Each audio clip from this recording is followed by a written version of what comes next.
여러분 안녕하십니까. 5월 21일 수요일 넘치는 우리 교회 매일 묵상 시작하도록 하겠습니다. 오늘 본 말씀은 에스더 9장 1절부터 19절까지 말씀입니다. 오늘이 며칠입니까? 오늘이 5월 21일인 건 맞는데 이 에스더 속의 날짜로 치자면 12월 13일입니다. 12월 13일은 어떤 날이에요? 왕의 조서 두 가지가 동시에 실시되는 날이죠. 유다인들의 이 재물을 뺏는 그런 일, 그리고 이 자신들을 공격하는 사람들을 방어하고 막을 수 있는 이 조서가 동시에 발효된 날입니다. 그러니까 이 나름대로 각 성마다 일촉즉발인 거예요. 누군가 이 사람들을, 이 유대인들을 공격하기만 하면 정말 큰 싸움, 큰 전쟁이 날 판인 겁니다. 그러니 사람들이 서로 눈치 보고 있을 거 아닙니까? 그렇다고 뭐 전혀 싸움이 없었느냐? 또 그렇지도 않아요. 왜냐하면 욕심 있는 사람들은 분명히 유대인들이 가지고 있는 재산들을 얻고 싶었을 거니까요. 그래서 여러 가지 막 긴장된 상태에 있었는데 전반적인 분위기는 어떻게 되냐면 2절이요. 유다인들이 아하수에로 왕의 각 지방, 각 읍에 모여 자기들을 해하고자 하는 자들을 죽이려 하니 모든 민족이 그들을 두려워하여 능히 막을 자가 없고, 이렇게 얘기합니다. 분위기는 유다인들이 훨씬 더 강력한 거예요. 여기서 하나만 짚고 넘어가면 유다인과 유대인 이거를 물어보시는 분들이 계셨는데, 이 포로에서 귀환하고 하는 요 시대쯤에는 유다인이라는 명칭을 썼고 그 이후에 유대인이라는 명칭을 씁니다. 명칭이 조금씩 계속 변했거든요. 그렇게 이해해 주시면 될 것 같아요. 제가 묵상을 찍다가 유다인이라고 할 때도 있고 유대인이라고 할 때 있는데, 오늘날 우리는 유대인이라고 하는데 이 당시는 유다인으로 불렸다라는 겁니다. 다시 본문으로 돌아가세요. 이렇게 유다인들의 세력이 막강하니까 누구도 사실은 덤비기가 어중간한 거죠. 뿐만 아니라 성에서도 똑같은 일이 일어납니다. 4절에요. 모르드게가 왕궁에서 존귀하여 점점 창대함에 이 사람 모르드게의 명성이 각 지방에 퍼지더라, 이렇게 합니다. 그러니까는 이 성 안에서의 분위기도 모르드게를 이렇게 높이고 세우고 어떤 권력을 잡아가는 이런 모습을 보여주는 거예요. 그러니까 이 참 싸우기도 어중간하고 안 싸우자니 욕심이 나고 그런 와중에 여기저기서 싸움이 일어납니다. 유다인들을 치려고 하는 사람들과 막으려 하는 유다인들과의 전쟁이 일어나는 거죠. 이 도성 수산, 그러니까 수산성이죠. 이 페르시아는 나라가 컸기 때문에 수도가 몇 개가 있었는데 그 중에 하나가 이 수산성이라고 그랬어요.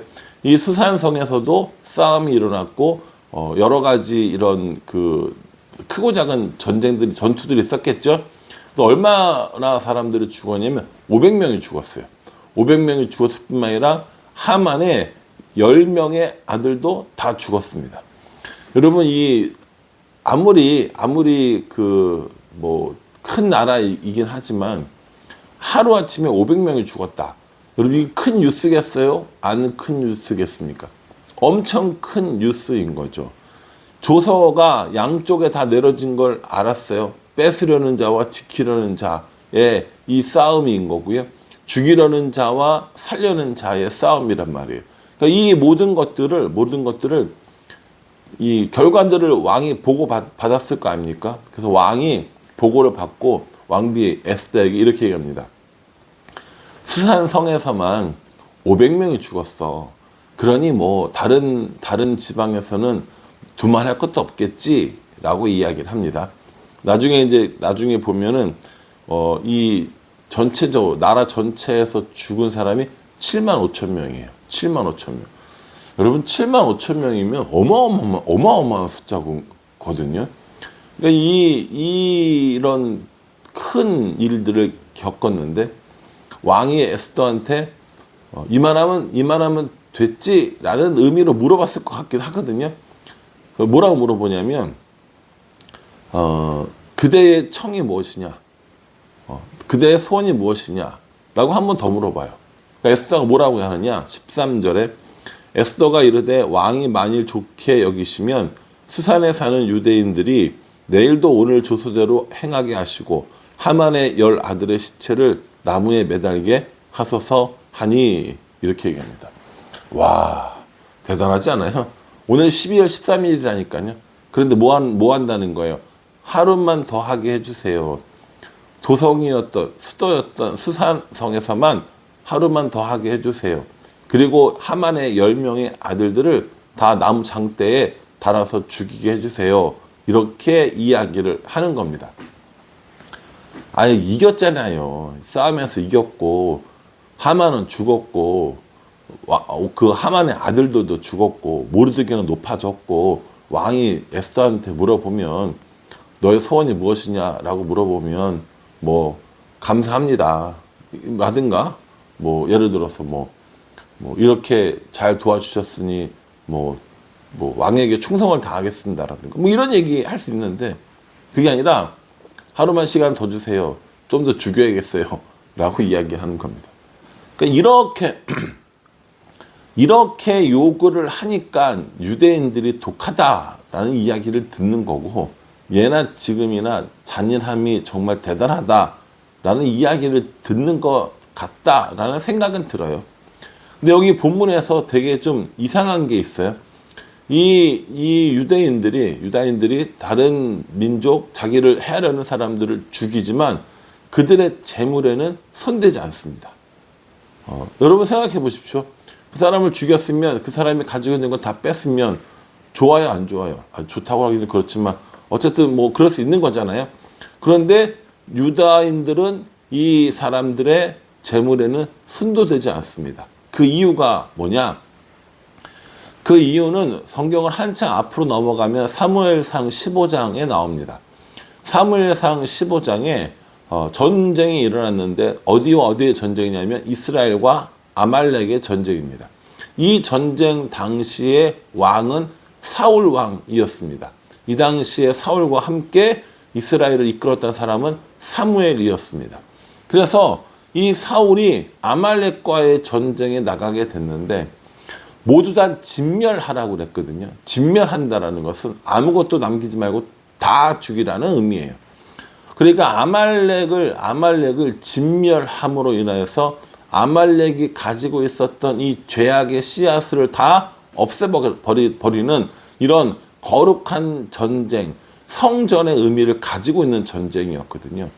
그런데 이 사울 왕이 어떻게 하냐면, 다 죽이되 좋은 것들은 남겨둬, 이렇게 얘기하는 거예요.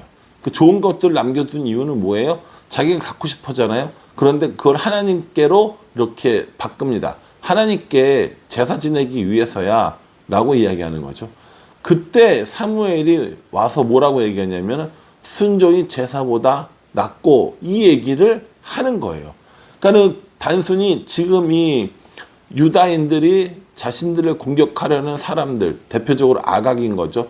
그 사람들을 죽이고 대적하는 이유는 단순히 그들을 미워서 목숨을 부지하기 위해서가 아니라 이전부터 내려왔던 하나님의 거룩한 전쟁, 성전임을 알려주는 겁니다. 그래서 그 대적들은 죽이지만 그들이 가지고 있는 재물들에는 손도 대지 않게 되는 거죠. 사울은 그 명령을 어겼기 때문에 하나님께서 왕 삼은 것을 후회한다고 하셨거든요. 여러분 사무엘상 15장 한번 읽어보십시오. 그런데 오늘 이 유다인들은 어떻게 합니까? 철저하게 이스라엘 사람들이 자신들을 괴롭히려고 하는 민족들을 다 몰살하고 있는 거예요. 특별히 아말렉 사람들을. 하루 더 이렇게 대적들을 물리칠 수 있는 기회를 얻었잖아요. 그러니까 이걸 어떻게 하겠다는 거예요? 완전히 다 뿌리 뽑겠다는 거예요. 완전히 다 승리하겠다라고 하는 겁니다. 그러니 단순히 이걸 전쟁이나 반란을 진압하는 것들이나 뭐 탈취물을 빼앗기 위한 것이나 라고 해석을 하시면 이스라엘 사람들은 세상 나쁜 사람들입니다. 이미 전의를 상실하고 이미 모든 것을 다 빼앗긴 사람들을 한 번 더 주저앉히고 죽이는 것밖에 안 되거든요. 근데 그렇게 해석하는 것이 아니라 이스라엘 가운데 있는 죄악들 혹은 이스라엘을 대적하는 그 세력들을 하나님의 이름으로 인해서 완전히 멸절시키는 거룩한 전쟁의 개념으로 봐야 한다라는 겁니다. 여러분, 우리도 신앙생활 하다가 승리할 때가 있어요. 그렇죠? 뭐 기도가 응답되어진다거나 말씀을 열심히 읽었는데 말씀 속에 뭐 큰 은혜를 누렸다든가 예배를 드리는 가운데 하나님의 임재를 경험했다든가 뭐 등등등등등 많은 이런 신앙의 승리들이 있단 말이에요. 근데 그 신앙의 승리에 도취되어서 그 승리의 본질에 하나님이 있다라는 것을 까먹으면 우리도 얼마든지 사울 같은 실수들을 범할 수 있습니다. 그런데 오늘 이 유다인들은요, 이 전쟁이 탈취물을 얻기 위한 전쟁이 아니라 자신들에게 대적하는 대적들을 멸절시키는 하나님의 전쟁인 줄 알았다는 겁니다. 어지간한 승리에 도취해서 살아가는 것이 아니라 완전히 대적을 받는, 멸망시키는 그런 전쟁을 수행하고 있는 중이라는 걸 이스라엘 사람들 스스로가 알고 있었다라는 겁니다. 우리도 이렇게 이스라엘 사람들처럼 날마다 영적 전쟁을 해나가는 사람들입니다. 여러분들은 어떠세요? 어중간하게 이겨서 기쁨을 누리고 너무 신나고 좋고 그래서 하나님 말씀과는 상관없이 탈취물들을 취하고 내가 빼앗은 것들을 누리는 그러한 삶, 적당히 승리하고 적당히 보상받기를 원하는 삶을 사십니까? 아니면 우리의 죄, 우리의 대적들에 대해서 완전하고 그런 멸절시키는 그런 승리를 원하십니까? 오늘 이 이스라엘 백성들이 유다 사람들이 재물을 뺏지 않고 사람을 죽인 이유, 이건 우리에게 큰 교훈을 줍니다. 자잘자잘한 탈취물에 눈이 멀 것이 아니라 하나님께서 멸절시키라고 했던 그 말씀조차 순종하지 않는 삶이 아니라 하나님께로부터 얻어지는 완전한 승리, 하나님께 드리는 완전한 순종, 이것이 우리에게 필요하다라는 생각을 해봅니다. 이 에스더 시대의 이 일로 인하여서 결국 몇 명이 죽었냐면 7만 5천 명이 죽었다고 그랬어요. 이틀 동안 수상궁은 이틀 동안 이런 일이 있었고 나머지 지역들은 하루 동안 이런 일이 있었습니다. 이제 이 일이 다 끝나고 이제 이 시간들, 이 절기를 불임절이라고 하면서 지키게 되는 모습을 볼 수 있습니다. 18절에 수산에 사는 유다인들은 13일과 14일에 모였고 15일에 쉬면서 이날의 잔치를 베풀어 즐긴지라 라고 얘기합니다. 이것이 불임절의 기원인 거죠. 그러니까 이 불임절은 자신들의 대적을 완전하게 물리친 것을 기념하는 날이고 기억하는 날입니다. 우리들의 삶 가운데서도 우리들의 대적들이 이렇게 완전히 멸절되어지고 또 우리가 하나님께 완전한 순종을 드리는 이런 일들이 많아졌으면 좋겠습니다. 어중간하게 이기고 어중간하게 순종하는 삶이 아니라 오늘 이스라엘 백성들처럼 탈취물에 눈이 멀어서 빼앗고 이런 자기 욕심이 아니라 하나님께서 우리에게 주시는 명령들에 정확히 순종하고 완전한 승리를 거두는 우리가 되었으면 좋겠다라는 생각을 해봅니다. 우리가 이겨야 할 적은 누구인지 또 우리가 순종해야 될 말씀은 무엇인지 우리들의 마음을 들여다보고 말씀을 들여다보고 그곳에 순종하며 살아가서 날마다 승리하는 우리 모두가 되기를 주님의 이름으로 축복합니다. 기도하겠습니다. 하나님, 이날의 승리를 통하여 이스라엘 사람들은 탈취물을 얻고자 함이 아니었습니다. 이 전쟁이 예로부터 내려오던 아말렉과의 전쟁이었고 탈취물이 아니라 진멸하는 것이 명령임을 잘 알고 있었습니다. 이렇게 이스라엘 백성들이 하나님 말씀에 완전하게 순종했을 때 완전한 승리를 주셨던 것처럼 우리들의 삶 가운데서도 하나님께 완전하게 순종하고 완전한 승리를 얻는 일들이 많아질 수 있도록 은혜 베풀어 주시옵소서. 예수님의 이름으로 기도합니다. 아멘. 예, 이 말씀 꼼꼼하게 묵상하시면서요. 하나님께 드려야 할 순종은 무엇이고 하나님께서 우리에게 주시고자 하는 승리는 무엇인지 깊이 묵상하는 마음을 들여다보는 우리 모두가 되기를 간절한 마음으로 기도하겠습니다. 감사합니다.